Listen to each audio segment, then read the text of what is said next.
You're obviously on multiple platforms. You're on Switch, Xbox, PS4, PC, Android, Apple tablets, and you're all, I mean, that's a lot of different devices you have to code for. Did you Yeah. do all that yourself? Did you get help from like another studio to port the game to different platforms? No, I did it all myself. I wrote every line of code. So we use the Unity game engine, so that ports out all the consoles and stuff. And obviously, there's it's not as simple as just clicking make the Switch version. You know, you have to implement all their services and Compile whatnot. Switch version complete. That was easy. Yeah, I wish. If only. Yeah, you know, you have to integrate with all their, you know, save data and user management and stuff.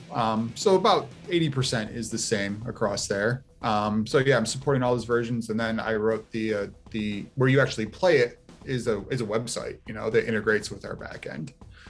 So I wrote and maintained that as well. What was the most difficult part about coding? I mean, like you said, you use Unity, but you coding for all the platforms to work simultaneously with the website. Well, it was the first time I've done like a real-time game like that, multiplayer game. So that took a little bit of a work, you know, figuring out how they'd all interact and what, you know, data has to be passed between the different clients and how to keep them all in sync. And, you know, make sure that they're displaying the same thing at the right time, or what happens if the you know, you disconnect, you lose connection on your phone and you want to reconnect mid-game and things like that.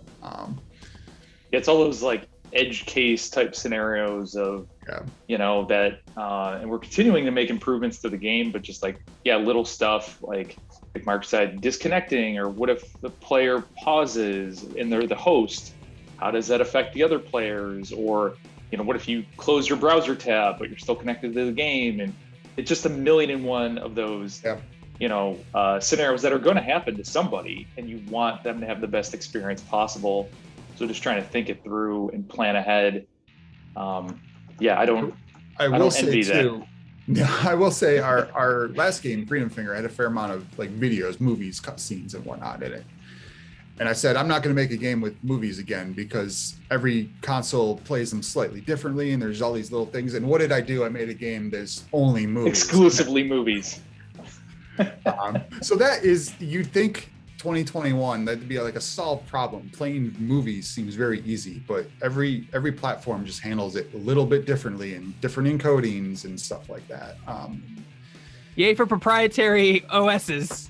Yes. Did you have any problems? I know this is just interesting to me, like going through CERT with so many different clips. Did anyone come back and say, well, is this movie, you sure this movie is free, or was it a pretty streamlined process? I think when you sign up, and this, you know, there's NDAs with everybody, but essentially I think the general business practice with any kind of publisher or any, you know, platform, anyone that you're going to work with in game development, if they're distributing your content, at some point you signed a document that says that you hold them harmless if, you know, you're repurposing Mickey Mouse or whatever it is. Like, that's on you, you know. And of course, like, if it's blatant and it's obvious enough, I'm pretty sure that they would say something. But ultimately, I think the way that the agreements are set up in general with any kind of business you're going to do with distributors is, that's on you. Do your homework.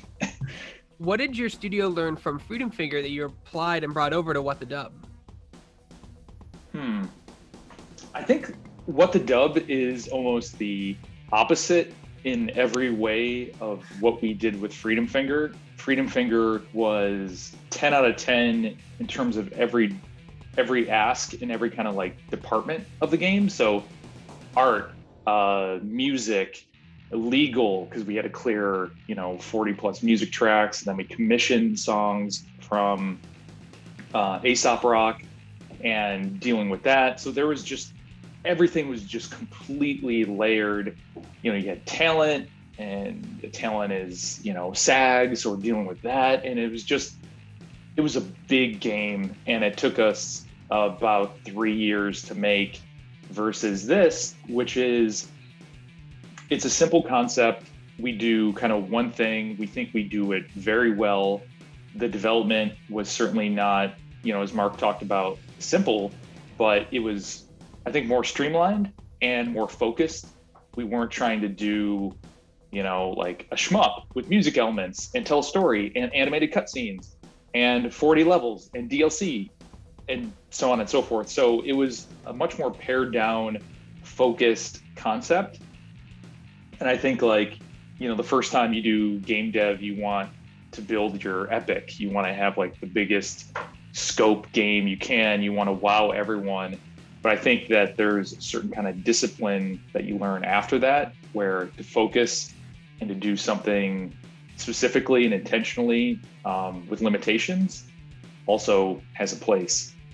Mark, you want anything from a coder perspective, not having to worry about physics or animation, death animations, or? I mean, yeah, still the coding is obviously much simpler, right? You're not dealing with physics checks. Literally, performance is not a concern I had, right? I don't have 1,500 bullets on the screen and the level 10 boss to worry about, and how I'm going to make that work on the Switch or the PlayStation. It let me move very quickly compared to what I did previously, where I would catch myself like, oh, if I write the code this way, it's going to be, a nanosecond faster or slower. I'm like, it doesn't matter. The computer is so fast at this point. It doesn't matter how quickly I process the text that is coming in. So it was kind of freeing in that regard, that I could just focus on, let's make the game, let's make it quickly, and let's make sure it's fun, and not spending a month optimizing for a handheld console, Oh God.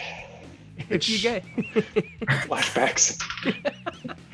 If you guys could put any movie into your game with completely free, what would it be and why?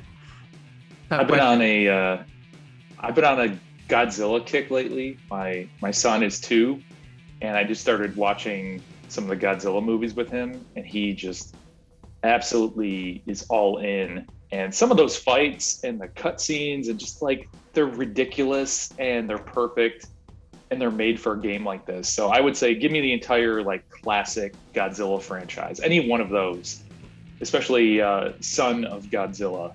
God, that was Come on. Is it wrong to just say cool as ice? Because we were talking about that before, but man, the dialogue in that movie is rife for riffing. Yeah.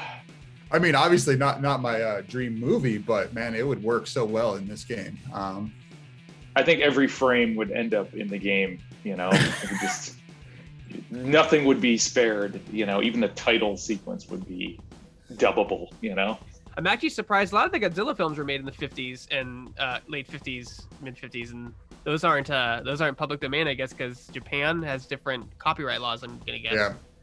Yeah, and like renewals and, franchise, like, might be something where I'm trying to think of an example where the underlying film is the actual film itself may be available, but the trademark to the name has been upheld. So you get into that gray area where if you can use the film, but you can't market the title. So how do you tell people you have Godzilla without saying the word Godzilla? And it gets in a lot of gray areas, unfortunately. The same thing like TV shows, and they have like a drink and it says Dr. Epper, and we all know what it is, but it doesn't say the P, so they can use it, Right.